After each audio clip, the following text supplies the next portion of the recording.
All right, guys, once again, I'm joined by my friend Skinny Boston, and we're going to be talking about the Beast characters now. So we're going to leave it the way that we had it before with the leaders up here. At A tier, we had Olmert Guy and Hogger, and then we got, let's just forget she exists. Until there's an Arc Light Surge, you got to use her. Pretend she exists. Doesn't exist. All right, let's start with the chickens. Look. I kind of have a fond place in my heart for the chickens. I did use them a lot in PvE. They have some glaring shortcomings, but they're the squad with the most characters. They will overwhelm a lot of melee characters like the Tauren Stonehoof, like the Warsong Raider if they can get a hold of it. Basically, any big melee unit doesn't cleave. So not the Abomination, not the Fire Elemental. It could definitely take out those Raptors. It could take out the Prowler. So a couple problematic units is good, but shredded by anything that is AoE because of very low life. They got some nice talents. Nearby beast allies can consume a chicken to heal, so they're also dying to their own allies. Deploy in a protective crate. When destroyed, the chickens emerge. I've played against this. Like, it's okay. It's kind of like a little sneak attack. But once again, if you pop it and then there's a range attack coming, or sorry, a AoE attack coming right on the other side, it's over. And then there's a Furious Foul where they gain Fury. That's the one I like the best because, again, once they circle a big single tank unit, they'll just start hitting faster and faster and faster, rip it down. Cost 2, how you feeling about chickens? I think they're phenomenal defensive units in the right situation. Yes. You know, because like you said, they have some hard counters. So offensively, it's tough to watch them thrive because it's very easy to drop a hard counter. Their health is non-existent. You know, they're one shot for anything. So, but because of that, you know, if you can see what's coming on defense, they can hold, you know, or they can easily overwhelm and kill. You know, I know how much you love the Siege Beast, you know, for the Horde, you know, and I mean, I think they're an easy hard counter to that. Yeah. You know, so I think in PvE viability, because of that, they have some, you know, but again, I don't think they're the first choice for a standard deck on that aspect. You know, you love the idea of chickens murdering things, though, you know, so they might be number one in some people's hearts out there. Yeah. So I think this and the Harpies are the only two things I have experience with. I'd probably more of two. I did use chickens all the way up through about 80% of the initial campaign. They did get dropped when I started in the heroic campaign. So what do you feeling we're gonna place chickens? I'm thinking it's C or B. It's gonna be high C, low B. What do you think? Yeah, I'm going low B a little bit, just because, you know, you don't run into a whole bunch of that AoE damage starting early off. And like you said, you know, they got you through 80% of the regular campaign. As it's starting out, you know, that's not bad. You know, like I said, low investment card. You know, don't dump a lot of resources into it, but you know, you can have some fun with some chickens. I agree. All right, moving on to the Noel Brute. This guy's a sleeper agent. So a tough tank with a menacing mace, cleaves. He does do cleave through squads of minis, so he would rip the chickens apart, or That's right. clobbers with collateral damage. So he's got some nice talents. We're gonna read the best for last. So he's got thick hide, gain armor, pillage, deal siege damage. So if he can do something better than dealing siege damage, you know it's good.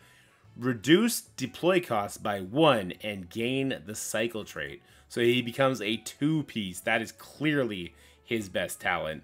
I have not used him very much. I sort of started a little bit on the new account I did for like beginner advice, but you've been powering with this guy. Tell me about your experience with him. I have. He is very tanky at a 2 cost, you know, because that default trait's the way to go, 100%. Yeah.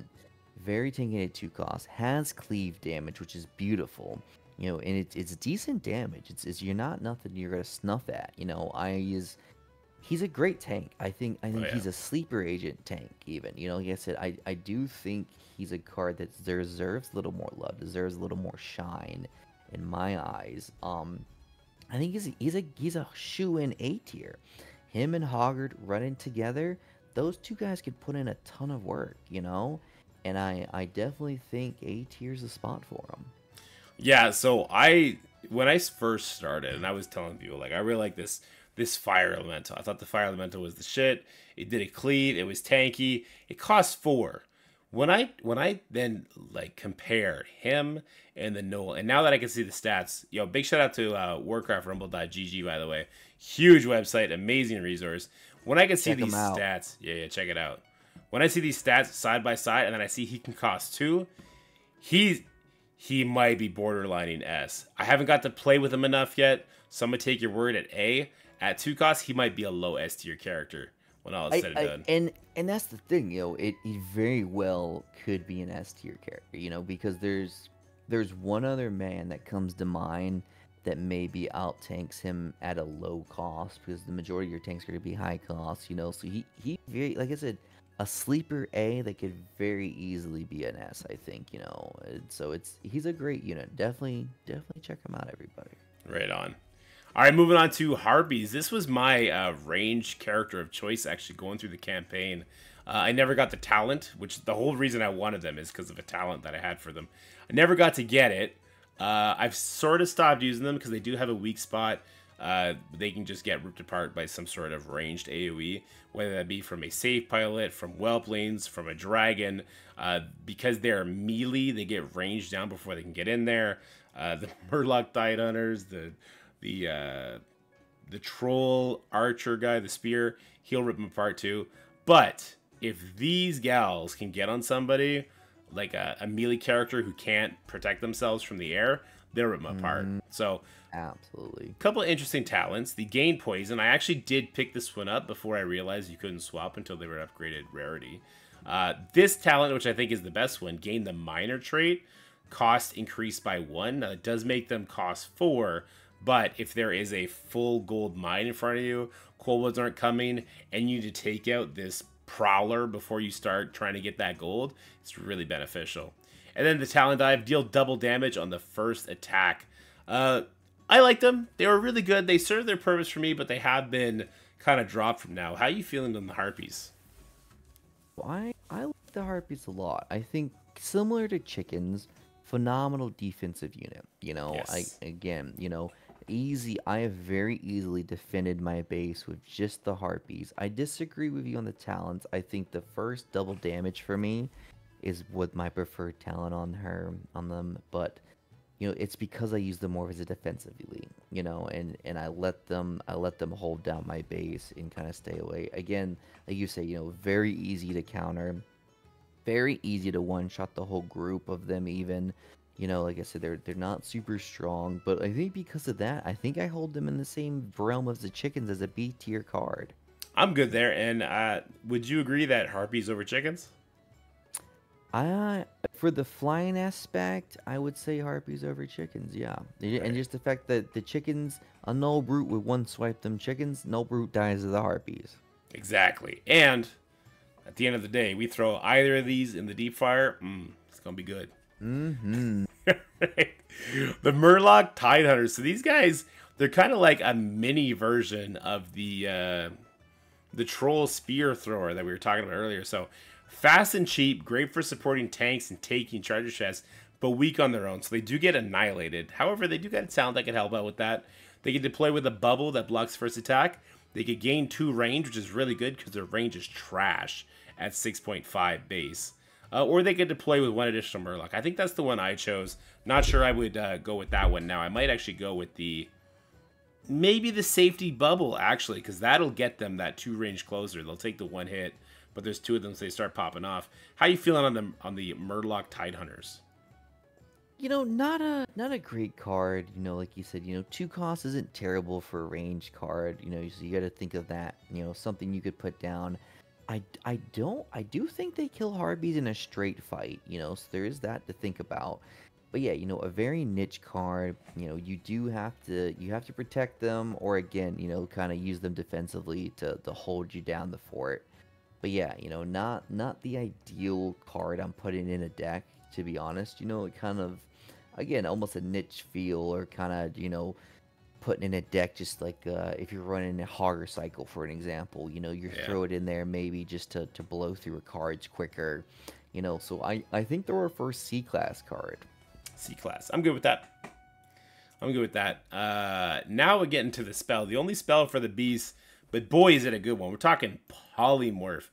Polymorph, of course, iconic Warcraft principle. So morphs your foes into a fluffy yet feeble sheep, stripping them of their defenses and making them vulnerable for a precious few seconds. The higher level you are, the longer it is. So keep that in mind. You do want to level this card. It's not like for spells, not for this and cheat death. It's like don't level them. No, the higher level they are, the better they are. A couple great talents. So one sheep becomes golden. Killing it grants gold. We have killing a sheep damages nearby enemies and lasts twice as long, but sheeps regenerate health very quickly. I think we would both agree we do not want the stable transfiguration. Like in this game, it's about controlling the field by making sure you have more units on there. And with that in mind, gold is how you get more units on there. I love Golden Fleece for my polymorph. I love getting that extra freebie gold. How you feeling on polymorph, and which talent do you prefer? I absolutely love polymorph. It also removes the armor off of units when you turn them into the sheep, which is just gorgeous because it allows you, even if you don't kill the unit, it allows you to put some wonderful damage down on something. I do believe the Golden Fleece is the way to go, possibly turning that into a 2-cast spell. And at that point, you're looking at a 2-cast polymorph where you turned a whole group of units. I mean, I've hit 6 units, I think, one time with this thing, you know? Oh, yeah. Like, I mean, it's a huge AoE on it, man. It's not like it's a tight circle on that thing, man. It's been around the block. That circle is nice and large. And so with that fact alone, I think it's an S tier spell. I think it's probably the second best spell, only behind Blizzard in this game. Yeah, and it's pretty close. So, like you, I've been able to utilize polymorph and hit like a full group of the Tyrian footman soldiers, which would allow me to get closer with some range units, a safety blaster, and then she does her initial damage, and then she pops off. She got a free gold out of it. She completely erased an entire wave because the healing wasn't happening as polymorph. They lost their armor. That's a wrap. So I do think polymorph has insane use in lots of decks. All right, that moves us on over to the Prowler. Look, this guy is the bane of my existence in PvE. He is so fast. He does a charge. He rips apart any sort of like damage unit. Like I had Jaina, right? This guy has a vendetta against Jainas. He just dogs and Jaina don't get along. She must be a cat person. She's a witch. I get it. So a fast and ferocious melee tank sprints ahead to protect slower troops or defend a far away fight. So he has a couple things. He can gain stealth and stun the target when attacking from stealth. He can grant nearby beast allies 30% additional damage. He can deal double damage to enemies who are at more than 75% life. Sorry, it's really late. You know what? I kind of like all these. I think I really like On the Prowl, but I could see if you could make a beast deck pack leader pulling ahead too. You've been playing with Prowler. Tell me about this this puppy. It's a very strong card, You know, similar to the card we actually put in S tier for the Horde. Check out that video if you haven't already for that little tidbit there. You know, very similar deck, but yeah, I mean, I love the Prowler. I do, you know, it does eventually get outclassed, I think, you know, but a very strong deck. And I think those first 2 abilities are my 2 favorite, you know, depending on the type of deck you're running, where it easily could solo someone, you know, and that stun. Again, stun is huge in this game. Stun big in any game, but especially in this game, man. You don't get a lot of stuns out there. So anytime you can control and get that free damage, it's lovely to have. Or the pack leader will pair beautifully with a card we have coming up, which I am a huge fan of. But I definitely think Prowler's an A tier card. I really do. I'm good with that. I'm definitely think not as good as the Brute though, right? No. Like I said, Brute is. Every time I look at Brute, he gets just a little bit closer to that S tier for me. I think he's getting taller, actually. He's getting taller, yeah. Quailboar. So we got ourselves our first Unbound out of the beast, yeah. Correct? Yep. Right on. Okay, so surprise your enemies with this Unbound melee burrower, slow to emerge but bristling for the fight. He's a tank. He doesn't do much damage, but he does. If you have like an Unbound deck, you want to start with him, so he's eating those tower shots first. He's got some nice talents, so he deals a small amount of damage to melee attackers. He can deploy much more quickly. That's the one I have, so I can pair him with other Unbound targets. And he can inflict poison on nearby enemies when emerging. What's your experience with Quailboar? Because I don't have much. I think I've used him to like steal a chest, but he needs to hit it like 3 times. And then I've had some Unbound stuff. He seems okay at best. it's all right. Again, I think Wildborn is put in that hard spot where they're hard stuck with that Unbound deck Hmm. because of its Unbound nature. It doesn't do a ton of damage. It is kind of tanky, but again, not super tanky, and you have to get the quick reveal on it. Because if not, the reveal is so slow, and I feel like units are already looking at him before he pops out of the ground. I don't know if that's intentional or not, but Yeah. definitely as that ground starts to come up, they're already spying it, so they're on top of it as it's popping out of the ground, and it loses most of its 1v1 fights at that point, Oh yeah. So yeah, so I am not crazy on this unit at all. I think we might have another candidate for a D tier character here, maybe. I don't know. Like I said, it's very pigeonholed into a niche class, so as far as Unbounds only. Maybe because you can snag a chest, it slides into the C tier, but it's not a great unit. Well, it's no wolf, like you were saying, the Worgen rather. Yeah, The Worgen can one shot a chest. I think the Quail Boar needs to hit it 3 times. The I Quail believe 3 as Boar well. 3, yeah, okay. The Quail Boar, he's meant to be used with other unbound targets. He does no damage. He can take a hit or two, but he's meant to get in there and start tanking the towers so your safety pilot or your Worgen or your Whelplings can really get in there to do damage. I'm comfortable with him at D2. Um, it sucks to put anybody beside her, but I The guess wait, I guess he fits. yeah, they kind of look similar. So Yeah, we're seeing a trait here in this game where cards that kind of look the same end up in the same tiers together. true, true. All right, moving on over to Raptors. Raptors are actually here's another one piece cost item. I've not had luck with my Raptors, but you were telling me that they're amazing. So they're fast, savage slashers. Each extra tap increases gold cost by 1 and deploys an additional Raptor. So they are the Arcane Torrent, but of units. So they have a couple nice talents. Strength of Numbers deals 10% more damage for each other Raptor member. Fast Food on kill, heal a small amount of damage. Motivation, gain Bloodlust while a chest or gold vein is nearby. Tell me about these Raptors, because you were saying that you had a nice little play stat Eat. with them. Raptors absolutely eat. You get that first sound on there, you're increasing damage per raptor cost. You put a one raptor out for 1 gold, 2 raptors out for 2 gold, 3 raptors out for 3 gold. You can just boom, boom, spam those bad boys down. I've had 3 raptors kill a tower by themselves in PvE before for Ooh. me.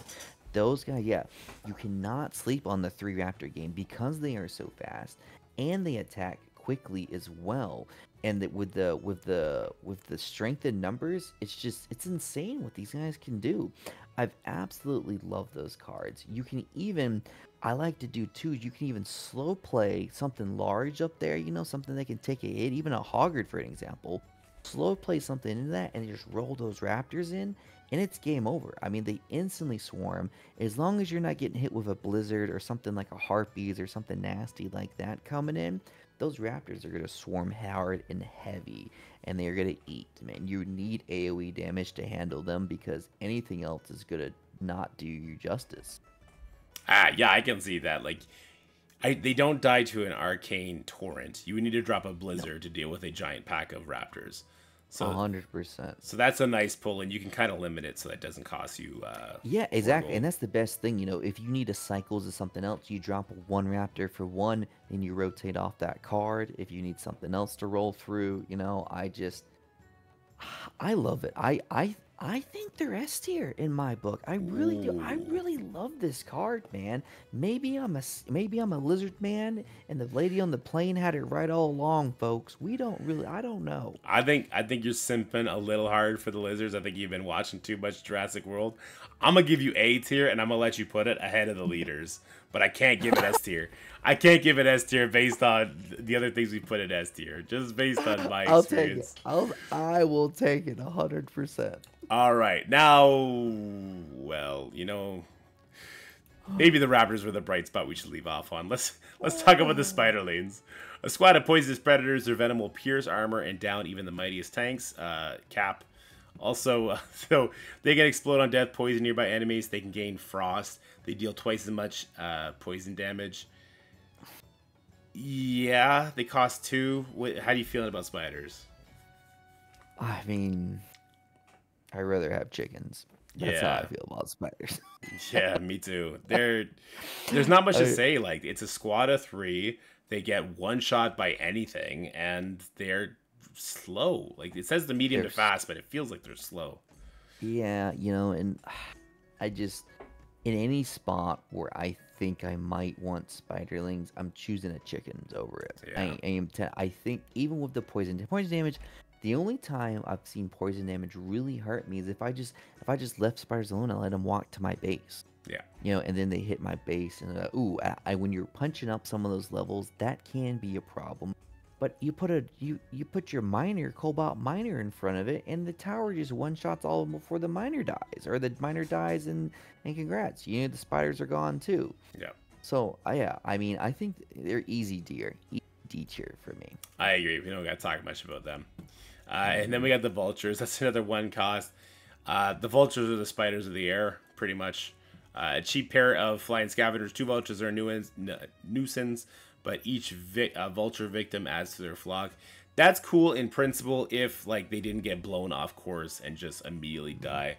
They got some nice talent, so attacks daze enemies for 3 seconds. Daze does not equal stun, just slows them down. A flock gains bloodlust for 5 seconds when spawning a new vulture. That's kind of cool. And an additional vulture spawns at your base. I don't know. So I've had mild success with the vultures. I have had mild. So they are actually a great Baron Rivendell counter card. Unless they have frost mages. Right, unless they're frost mages. Then you're probably just going to lose anyways. You're not.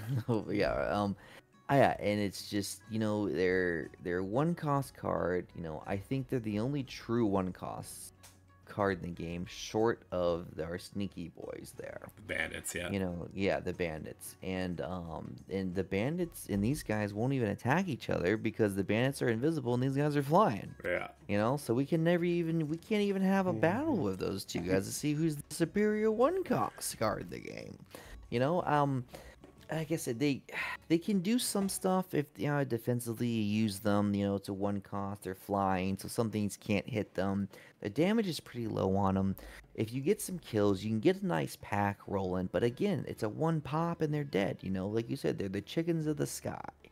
You know, and because of that fact alone, you know, I think they're better than spiders, just because if you get that flying home north, you know, that's nice. Or you can get a fat pack of them going just because they fly.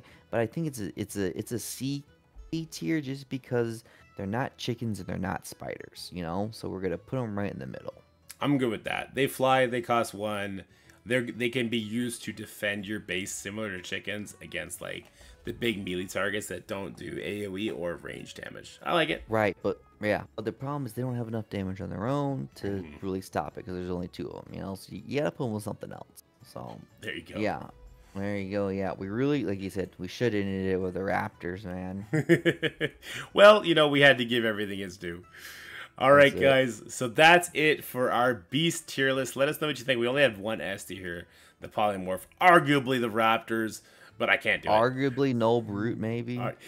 Yeah, there's a lot of close calls here. Let's be real. It's close call that there could be 3 out there. I gotta go try these Raptors out after Skinny sung their praises like that. But let us know what you're thinking on the beast here. Also, let us know if we're just so far off on her and she's somehow good and maybe we don't know how her passive works. But as it is, man, I don't want to summon a 6 cost kobold. I don't want to do it. No, never again. Never again. That's it. All right, guys, thank you so much. This is going to be the last one where we're dressing these clothes. Next time we'll have different clothes on because it is late. Maybe. Have a good night, guys. Bye. That's it for the video, guys. I hope you enjoyed it. If you did, make sure you like, share, and subscribe. Stay happy, healthy, have fun, and I'll see you in the next one.